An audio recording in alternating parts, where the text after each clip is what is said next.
வணக்கம் நண்பர்களே. இன்னும் ஒரு இனிய காலை பொழுதில் தீதும் நன்றும் நிகழ்ச்சியில் உங்களை சந்திப்பதில் மிக்க மகிழ்ச்சி அடைகிறேன்.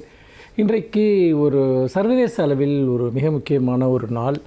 அது என்னவென்று சொன்னால், நாம் இப்போதெல்லாம் ISO சான்றிதழ் இப்படியெல்லாம் நாம் சில தரக்குறியீடுகளை பார்த்திருப்போம். அதுபோன்ற தரக்குறியீடுகள் உருவாக்கப்பட்டதை பற்றிய ஒரு விழிப்புணர்ச்சியை உருவாக்கக்கூடிய நாள்தான் இந்த சர்வதேச தர கட்டுப்பாடு அல்லது சர்வதேச தரக்குறியீட்டு நாள் பின்பற்றப்படுகிறது. சர்வதேச தரக்குறியீடு என்றால் என்ன? அதாவது ஒரு உலகம் முழுக்க உணவுப் பொருள்கள் அல்லது எலக்ட்ரானிக் சாதனங்கள் இன்னும் பயன்பாட்டு பொருள்களை எல்லாம் ஒரு சர்வதேச அளவிலான ஸ்டாண்டர்டைசேஷன் செய்வது உலகத்தரம் என்பது. அதாவது அந்த தரம் என்பது உலகளாவிய அளவிலோ ஒரு தேச அளவிலோ ஒரே மாதிரியான சில அடிப்படை தன்மைகளையும் பண்புகளையும் அளவீடுகளையும் அது கொண்டிருக்க வேண்டும். இப்பொழுது உதாரணமாக நாம் ஒரு செல்ஃபோனில் பொருந்தக்கூடிய அந்த ஒரு சார்ஜரில் பொருந்தக்கூடிய அந்த பின்னை நீங்கள் எடுத்துக்கொண்டால் அது உலகம் முழுக்க கிட்டத்தட்ட ஒரே மாதிரி தான் தயாரிக்கப்படுகிறது. அப்படி பார்க்கிற போது அதில் 2-3 வகைகள் இருக்கின்றன. ஆனால் எல்லாம் அது ஒரு பேட்டர்ன் அதற்குள்ளே இருப்பதை நீங்கள் பார்க்கலாம். இதன் வழியாக இன்றைக்கு ஒரு உலக அளவிலான ஒரு அளவீடுகள் அல்லது அதன் சார்ந்த ஒரு பரந்துபட்ட பயன்பாடுகளை உறுதிப்படுத்துதல். ஏனென்றால் ஒரு காலத்தில் ஒவ்வொருவரும் தனித்தனியாக சில கருவிகளை உருவாக்கி கொண்டு பயன்படுத்தி கொண்டிருந்தார்கள். அவை சர்வதேச சந்தைக்கும் தடையாக இருந்தன, சர்வதேச அளவிலான நுகர்வுக்கும் தடையாக இருந்தன. இப்பொழுது தேசிய அளவிலான குறியீடுகள் அப்படி வழங்கப்படுகின்றன.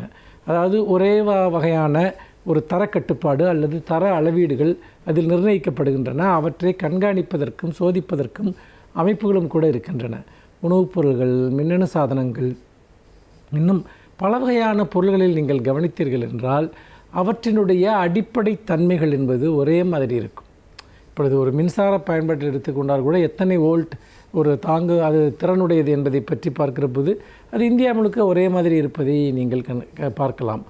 இதன் மூலமாகத்தான் ஒரு பொருள்களை சந்தைப்படுத்துதல், பயன்படுத்துதல் மற்றும் அதற்கு பழுதுகள் ஏற்பட்டால் அவற்றை மாற்றிக்கொள்ளுதல் போன்றவற்றை நம்மால் சாத்தியப்படுத்த முடிகிறது. ஏனென்றால் இன்றைக்கு நம்முடைய வாழ்க்கை முறையில் ஏராளமான விஷயங்கள் சர்வதேச அளவில் பொதுமைப்படுத்தப்பட்டதாக இருக்கின்றன.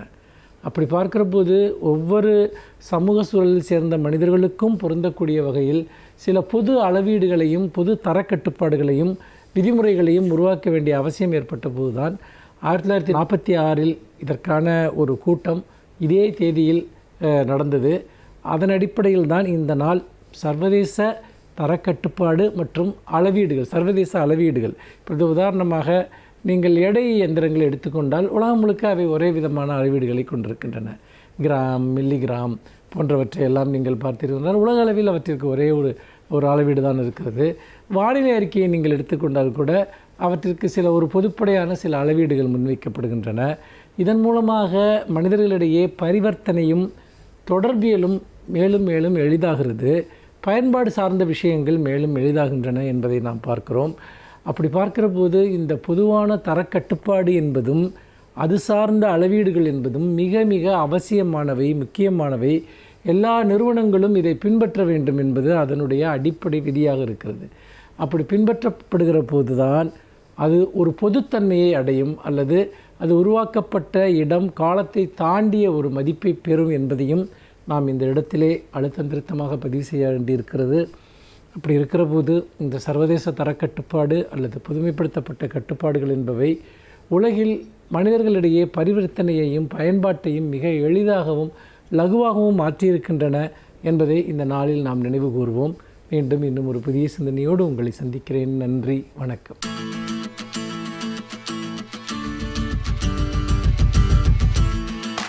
அனைவருக்கும் என் அன்பு வணக்கம். அம்பேத்கர் தன் வாழ்நாளில் மிக முக்கியமான நாள் என்று கருதிய நாள் ஒன்று உண்டு. அவர் இந்திய அரசமைப்பு சட்டத்தை முன்மொழிந்த நாளாக அது இருக்கலாம் என்று பலரும் கருதுவோம். அது இந்திய வரலாற்றில் மிக முதன்மையான ஒரு நாள். ஆனால் அண்ணல் அம்பேத்கர் அவர்கள் 1956 அக்டோபர் 14ஆம் நாளைத்தான் தன் வாழ்நாளிலேயே மிக முதன்மையான நாள் என்று கருதினார். அதற்கு ஒரு பெரிய காரணம் உண்டு, நாம் அறிவோம். அவர் அதே ஆண்டு டிசம்பர் மாதம் 6ஆம் தேதி இறந்து போய்விட்டார். இறப்பதற்கு ஏறத்தாழ 45 நாள்களுக்கு முன்னால் இந்த அக்டோபர் 14ஆம் நாள் தான் அவர் இந்து மதத்திலிருந்து பௌத்தத்திற்கு மாறினார். இந்து மதத்திலிருந்து பௌத்தத்திற்கு மாறியதை அவர் தன் வாழ்க்கையில் மிக முக்கியமானது என்று கருதியதற்கு ஒரு காரணம் உண்டு. 1935ஆம் ஆண்டே அவர் வெளிப்படையாக ஒன்றை அறிவித்தார். நான் இந்துவாக பிறந்தேன், இந்துவாக சாக மாட்டேன் என்று சொன்னார். ஆனால் அப்படி ஒரு மாற்றம் வருவதற்கு அதற்கு பிறகு 21 ஆண்டுகள் ஆயிற்று என்பது குறிப்பிடத்தக்கது. நான் இந்துவாக சாக மாட்டேன் என்று அண்ணல் அம்பேத்கர் அவர்கள் சொன்னதற்கு பிறகு பல்வேறு மதங்களை சார்ந்தவர்களும் அவரை அணுகினார்கள். நீங்கள் இந்து மதத்திலிருந்து வெளியேறி எங்கள் மதத்திற்கு வந்துவிடுங்கள் என்றார்கள். எல்லாவற்றையும் அவர் கேட்டுக்கொண்டார். ஆனால் அவர் பௌத்தத்திற்கு மாறினார். அக்டோபர் 14ஆம் தேதி லட்சக்கணக்கானவர்களோடு மாறினார். அவர் 20 ஆண்டுகள் காலம் தாழ்த்தியதற்கு பல காரணங்கள் உண்டு. தனியாக இல்லை, ஒரு பெரும் மக்கள் திரளோடு போக வேண்டும் என்று அவர் நினைத்தார். போவதற்கு முன்னால் மற்ற மதங்களை பற்றியெல்லாம் மிகச் சரியாக பார்த்துவிட்டு பிறகு எந்த மதத்துக்கு மாறுவதென்று முடிவெடுக்க வேண்டும் என்று கருதினார். அவர் எல்லா மதங்களையும் விட பௌத்தம்தான் மனிதநேயமுடையதாக, மானுட வாழ்க்கைக்கு நெருக்கமானதாக இருப்பதாக கருதித்தான் மாறினார். அந்த நாளுக்கு அவ்வளவு பெரிய முக்கியத்துவத்தை ஏன் அம்பேத்கர் கொடுத்தார் என்பதற்கு ஒரே ஒரு செய்தியை நாம் சொல்லலாம். இடைப்பட்ட இந்த 20 ஆண்டு காலங்களில் ஒரு நாள் அம்பேத்கர் ஒரு விபத்தில் சிக்கினார். அந்த விபத்தில் சிக்கி அம்பேத்கர் அவர்கள் பிழைத்து விட்டார். பிழைத்த போது அவர் என்ன சொன்னார்? நல்ல வாய்ப்பாக நான் பிழைத்து விட்டேன், இல்லையானால் நான் மிகப்பெரிய ஆபத்தில் சிக்கியிருப்பேன். எனக்கு படபடப்பாக இருக்கிறது. அம்பேத்கர் படபடப்பானவர் அல்ல, எப்போதும் எதிலும் தெளிவாக சுறுசுறுப்பாக இருப்பாரே தவிர பதற்றமாக இருக்கிறவர் இல்லை. அன்றைக்கு எனக்குள் ஒரு பதற்றம் இருந்தது, இறந்து போய் விடுவேனோ என்கிற கவலை இருந்தது என்கிறார். அவர் இறப்பை கண்டு அஞ்சவில்லை. என்ன சொன்னார் என்றால், ஒருவேளை அப்படி விபத்தில் நான் இறந்திருந்தால் இந்துவாகத்தான் இறந்திருப்பேன். நான் இந்துவாக பிறந்தேன், இந்துவாக சாக மாட்டேன் என்று சொன்ன என் உறுதிமொழி பொய்யாக போயிருக்குமே என்று நான் அச்சப்பட்டேன் என்கிறார். எனவே அவர் சாவை கண்டு அச்சம் கொள்ளவில்லை. இந்துவாக சாவது என்பது தன்னுடைய வார்த்தையிலிருந்து பிறழ்ந்து விட்டதாக அவர் கருதினார். எனவே அந்த விபத்திலிருந்து பிழைத்து பௌத்த மதத்திற்கு மாறி அதற்காகவே காத்திருந்தது போல அவருடைய வாழ்நாள் அன்றைக்கு மாறிய நாளிலிருந்து ஒரு 1.5 மாதத்தில் அம்பேத்கர் அவர்கள் நம்மை விட்டு பிரிந்து போய்விட்டார். எனவே ஒரு மத மாற்றம் என்பது தன் வாழ்வில் மிக முதன்மையானது என்று அம்பேத்கர் கருதியதற்கு காரணம், இந்து மதம் என்பது ஒரு சாதிகளின் தொகுப்பாக இருக்கிறது. சாதிகள் இருக்கிற வரையில் தீண்டாமை இருக்கும், இழிவு இருக்கும். சாதி என்பதே நமக்கான அடையாளம் இல்லை, அவமானம்தான். எனவே இந்த சாதியை விட்டு வெளியிலே வர வேண்டும். அக்டோபர் 14ஆம் தேதி அவர் புத்த மதத்திற்கு மாறிய போதும் என்ன சொன்னார் என்றால், ஒரு கடல் எல்லா நீரும் வந்து கலந்ததற்கு பிறகு இந்த கடலில் இருக்கிற எந்த துளி மழை துளி, எந்த துளி ஆற்று நீரிலிருந்து எந்த ஆற்றிலிருந்து வந்தது என்று கண்டுபிடிக்க முடியாதோ, அப்படி பௌத்தத்திற்கு வந்ததற்கு பிறகு நீங்கள் பழைய சாதிய உணர்வுகள் எல்லாவற்றிலிருந்தும் விடுபட்டு வந்துவிட வேண்டும் என்றார். எனவே அக்டோபர் 14 அண்ணல் அம்பேத்கர் வாழ்விலும் இந்திய வரலாற்றிலும் மிக முக்கியமான ஒரு நாள்.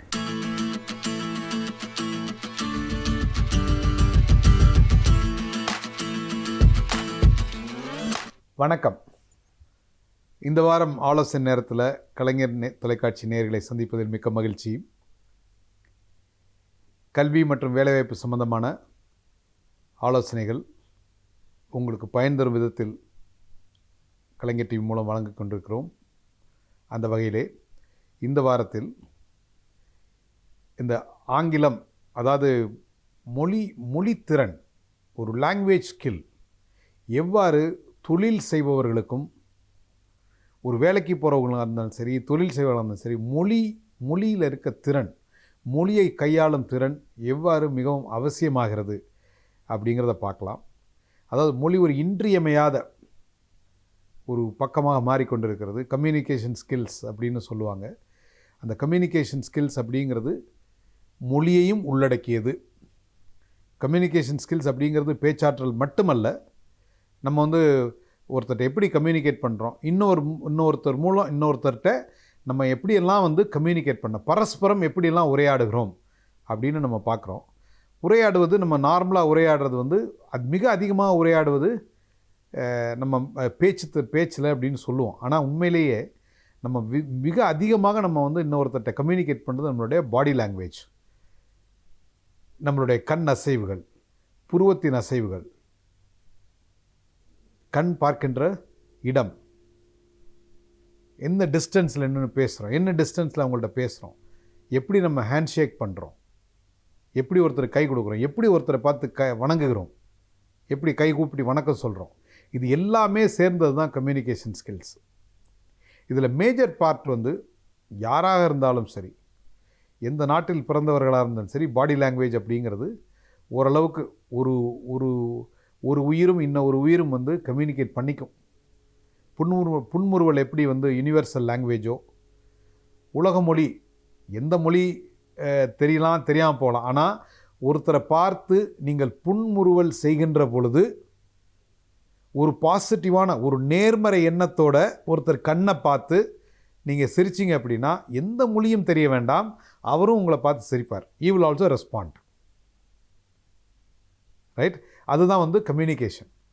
ஆனால் ஒரு மொழி ஆர்வம், மொழித்திறன் அப்படிங்கிறது ஆங்கிலம் எப்படி வந்து ஒரு கம்யூனிகேஷன்ஸ் ஒரு பிரிட்ஜிங் லாங்குவேஜாக இருக்குது அப்படிங்கிறதான் இன்றைக்கி வந்து நிறைய இடங்களில் பலருடைய வாழ்க்கையில் பல வெற்றி வாய்ப்புகள் தட்டி போனதற்கு காரணம் அவங்களால வந்து அவங்க நினச்சதை சரியாக மற்றவர்களிடம் கம்யூனிகேட் பண்ண முடியாது, நினைத்ததை சொல்ல முடியாதது.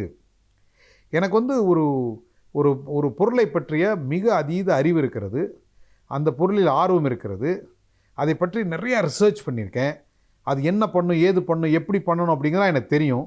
ஆனால் அதை எனக்கு வெளியில் சொல்ல தெரியாது, மற்றவர்களுக்கு புரிகிற மொழியில் என்னால் சொல்ல தெரியாது. அப்படின்னா என்ன நடக்கும்? ஒரு அழகான ஒரு நிகழ்வு கேட்டிருந்தேன். அதாவது பழங்காலத்தில் வந்து அந்த ஆங்கிலேயர் காலத்தில் ஒரு லாங்குவேஜ் டிரான்ஸ்லேட்டர்ஸ் அப்படிங்கிறவங்க சென்னையிலாம் நிறைய பேர் இருந்திருக்காங்க. ஆங்கில துறைகளுக்கும் நம்ம ஊர் வியாபாரிகளுக்கும் நடுவில், நம்ம ஊர் விவசாயிகளுக்கு நடுவில் ஒரு டிரான்ஸ்லேட்டர். அவங்க சொல்லுவாங்களாம், அப்பா அந்த 1 மீட்டர் துணி எவ்வளோப்பா அப்படிமா. அவன் 4 ரூபா ஐயா அப்படிம்பாரான். இவர் டிரான்ஸ்லேட்டர் சொல்லுவாராம் அவர்கிட்ட, அந்த ஆங்கிலத்துறையிட்ட $40 அப்படிம்பாரான். அவர் நோ எக்ஸ்பென்சிவ், ஆஸ் ஃபார் $30 அப்படிம்பாரான். இவர் வந்து இல்லைப்பா துறை $3 கேட்குறாருப்பா, 3 ரூபாய்க்கு கேட்குறாருப்பா அப்படிம்பாரான். அவர் சரி ஓகே அப்படின்னு கொடுத்துட்டார். அப்படின்னா அந்த $40-30க்கும் 3 ரூபாய்க்கு இடப்பட்ட உள்ள பணம் வந்து இந்த டிரான்ஸ்லேட்டரோடது. அவங்க வந்து பலவிதமான பணம் பண்ணாங்களாம். அதாவது மிக அதீத அந்த துறையை விட, ஆங்கிலேயரை விட, அந்த பொருளை உருவாக்குனவங்கள விட நடுவில் அந்த மீடியேட்டர் டிரான்ஸ்லேட்டர் அப்படிங்கிறவங்க நிறையா பொருள் ஈட்டினாங்க. அவங்களுக்கும் இவங்களுக்கு தெரியாது ஒன்று லாங்குவேஜ் ஸ்கில்ஸ், அவங்களுக்கு தமிழ் தெரியாது, இவங்களுக்கு இங்கிலீஷ் தெரியாது. இடையில ஒருத்தர் வந்து அந்த மொழித்திறனை மட்டும் வைத்துக்கொண்டு நிறைய பொருள் ஈட்ட முடிந்தது அப்படின்னு சொல்லுவாங்க. ஸோ இந்த கதையை எதுக்கு நான் சொல்கிறேன் அப்படின்னா, நீங்கள் வந்து என்ன துறையில் படித்தாலும் சரி, நம்ம வந்து இன்றைக்கி ஒரு multi cultural society, multi linguistic society அப்படின்னு சொல்கிறது இருக்கும்.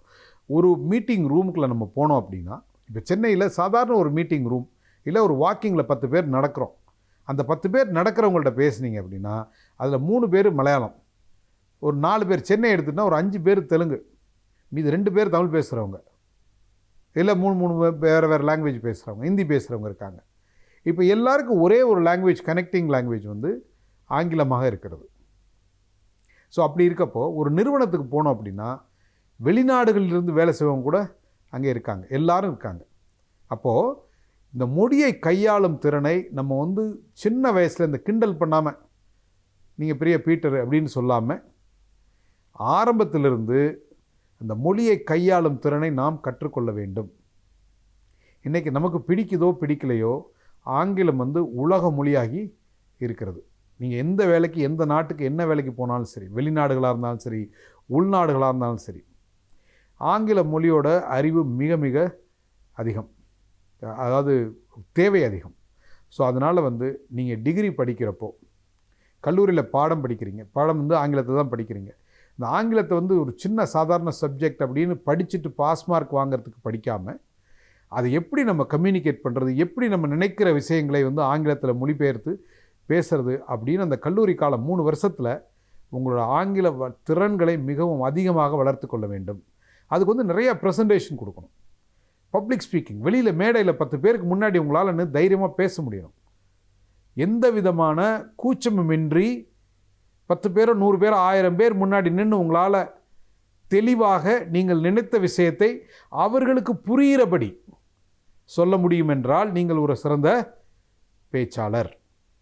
அதாவது கேட்குறவங்களுக்கு புரியணும். நிறைய பேர் வந்து பேசுவாங்க, கேட்குறவங்களுக்கு எதுவுமே புரியாது. அவர் ஆங்கிலத்தில் வந்து உரையாடுறாருன்னு சொல்லுவாங்க, ஆனால் அவர் பேசுகிற வேகமும் பேசுகிற மொழி ஆளும் திறனும் வந்து நிச்சயமாக கேட்குறவங்களுக்கு புரியாது. என்றைக்கு நீங்கள் பேசுகிறது மற்றவர்களுக்கு புரியவில்லையோ நீங்கள் ஒரு புவர் கம்யூனிகேட்டர் ஆகிவிடுகிறீர்கள். நீங்கள் பேசுகிற மொழி என்னவாக இருந்தாலும் எதிர்த்த மாதிரி இருக்கவங்களுக்கு, உங்கள்கிட்ட கேட்குறவங்களுக்கு அவங்களுக்கு புரிஞ்சால் நிச்சயமாக இங்கே திறனான மொழி கையாளுகிறவர். ஸோ இங்கே இருக்கிறவங்க 10 பேர் இருக்காங்க, 10 பேருக்கு தமிழை தவிர வேறு எதுவுமே தெரியாதுன்னா அவங்கள்ட்ட போய் ஆங்கிலத்தில் பேசுகிறது சரியா அப்படின்னு கேட்டால் தவறு அப்படிங்கிறது உங்களுக்கே தெரியும். ஸோ அந்த வகையில் நீ யாராக இருந்தாலும் சரி, நீங்கள் உங்களோட கம்யூனிகேஷன் திறன் எப்படி இருக்குன்னா, நீங்கள் பேசுகிறதை கேட்பவர்களுக்கு நீங்கள் சொல்ல வந்த விஷயம் முழுவதுமாக போய் சேரணும். அந்த விதத்தில் உங்களுடைய கம்யூனிகேஷன் ஸ்கில்ஸை, லாங்குவேஜ் ஸ்கில்ஸை நீங்கள் வளர்த்துக்கணும். நீங்கள் படிக்கின்ற காலத்தில், கல்லூரியில் பள்ளியில் படிக்கிற காலத்தில் இந்த லாங்குவேஜை கற்றுக்கொள்வது மிக எளிது. ஒரு மல்டி லிங்குவிஸ்டிக் பர்சனாக பல மொழிகளை கற்று தேர்ந்த ஒருவராக நீங்கள் வர வேண்டும். வாழ்த்துக்கள். வணக்கம்.